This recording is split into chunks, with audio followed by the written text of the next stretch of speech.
on himself.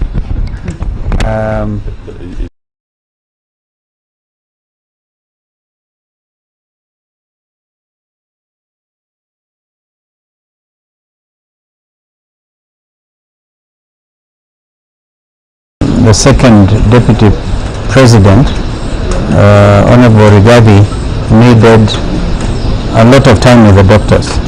But this morning, we are privileged that Dr. Gachagua has allowed some of us to see him. I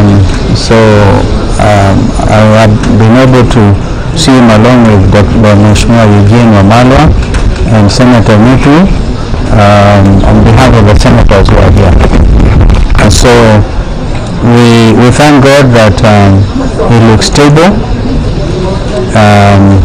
And of course it is upon the doctors to continue concluding the investigations that they were doing. So that is what we can say as of now.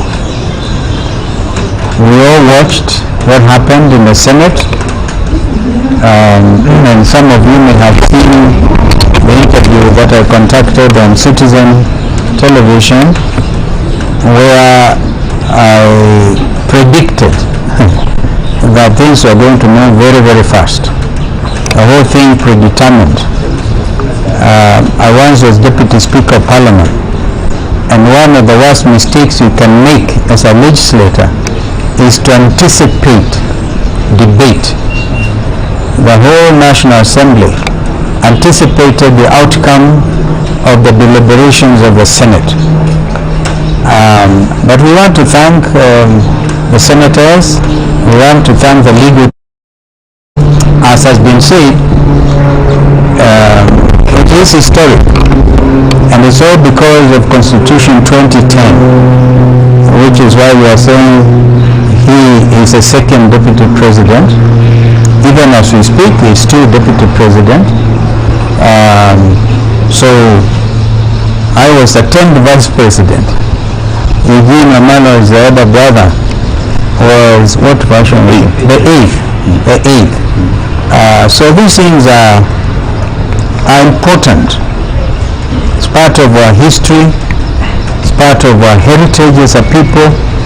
And we are in the process of consolidating our nationhood as a country within a community of nations. But what happened in the Senate last night was, as historic as it was, it had serious flaws. And clearly, I think Kenyans should expect a protracted legal arguments, because we didn't even discuss this with the Honorable Gachagua, but we are aware that his teams have already moved to court. It's expected. And as senior counsel, I can tell you that we cannot, the law of natural justice demands that no person, man or woman, shall be condemned unheard. And it is all there.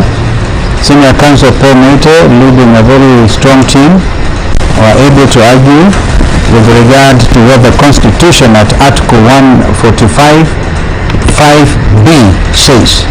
Before the Senate took the vote, they could only do so after affording an opportunity to Deputy President to defend himself.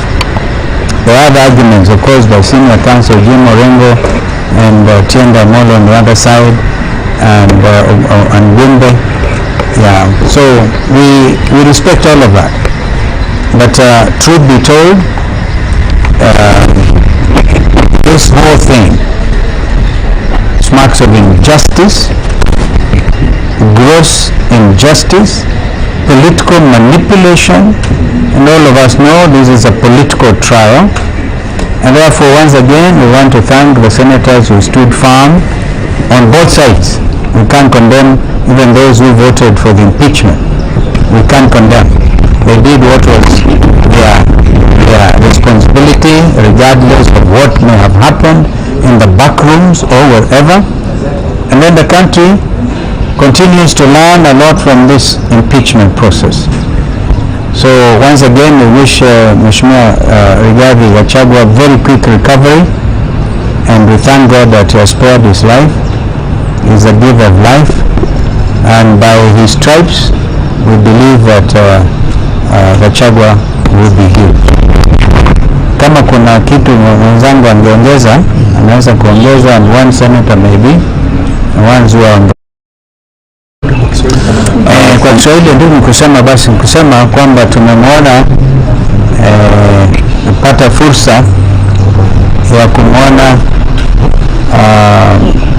Mheshimiwa Rigathi Gachagua,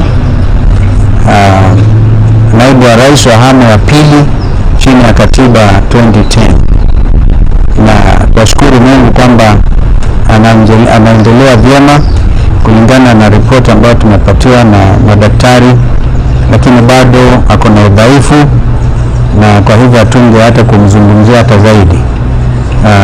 Tunamtakia kila la heri, lakini huku tukizidi kumtakia uponyaji haraka, hatuna budi ila pia kuangazia yaliyofanyika jana kwa seneti. Tuwapongeza wale maseneta ambao walichukua msimamo wake katiba, lakini kama wanasheria, mimi mwenyewe najiunga wazi na yale ambayo Mheshimiwa Senior Counsel Paul Miti aliyozungumzia ya sheria kikatiba, na mambo haya maneno ni wazi yataangaziwa kindani sana kwa mahakama. And we continue to insist that the last line of defense for the future of this country remains our judiciary. So we want to urge that justice reign, even though the heavens may fall, but may justice reign. May justice reign in our courts. May there be men and women able to avoid a situation of state capture, as we have said. This country's economy is under state capture. Or I've said it openly before, that the legislature itself